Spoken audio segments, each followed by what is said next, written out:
Hey everyone, it's Brandy. I'm back with a new layout using the September Hip Kit Club collection called New Day. I pulled out a couple of the pattern papers that I thought coordinated well with each other, and then I cut some strips from that orange paper and made diamonds with them. That long one is 8.5 inches, and this short one is 6.5 inches. I glued the ends together because I wanted to create a nesting diamond situation, and that way I can build a cluster on the right and the left of those diamonds.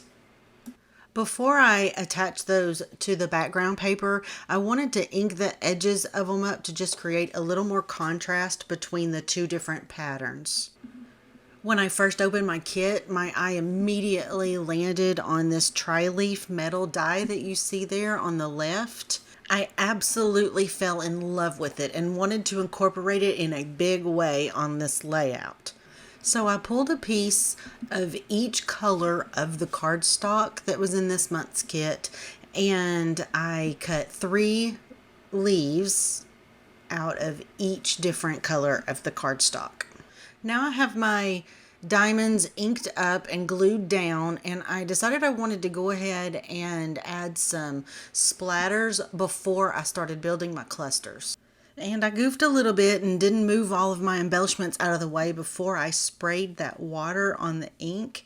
When I did that, it kind of just splattered and misted a little bit of that ink onto some of my embellishments.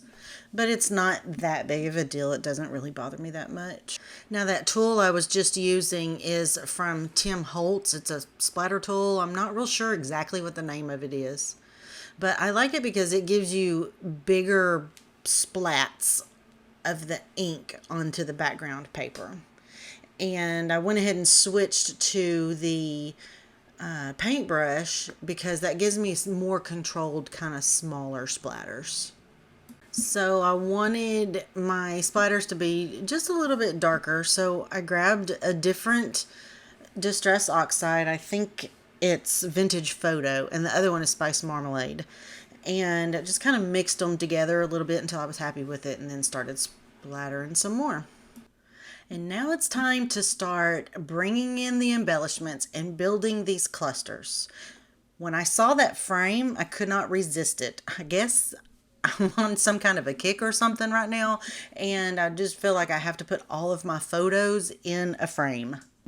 This photo that I'm using is of my husband and our nephew. We had gone out to eat with his family, and when we got home, there was this rainbow in the backyard that had dipped down into that tree line, and it was the perfect setting for a photo. So we all had to take pictures in front of that rainbow. You can barely see it here, but you'll be able to see it in the final shots. I love the fun, colorful, spunky vibe of this month's kit. There are so many bits and pieces to choose from that I just loaded these clusters up. I'm going to leave you guys with a little bit of music while I finish building these clusters.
Now I've decided that I want to do a little bit of hand stitching. So I brought in the stitching template from the July kit, and that's going to help me make sure that I can line those holes up on each strip directly, perfectly across from each other. I'm going to finish most of this stitching off camera, and I'm also going to add some stitched stars, some enamel stars, and phrase stickers underneath the photo there. And that about wraps it up for this layout. I really hope you guys enjoyed this video. If y'all have any questions about today's process or the products I used, please leave me a comment. And also don't forget to hit the like and subscribe buttons. And be sure to check us out on Facebook and Instagram for tons of inspiration. Thanks again, guys. I hope you have a lovely, crafty day. Bye-bye.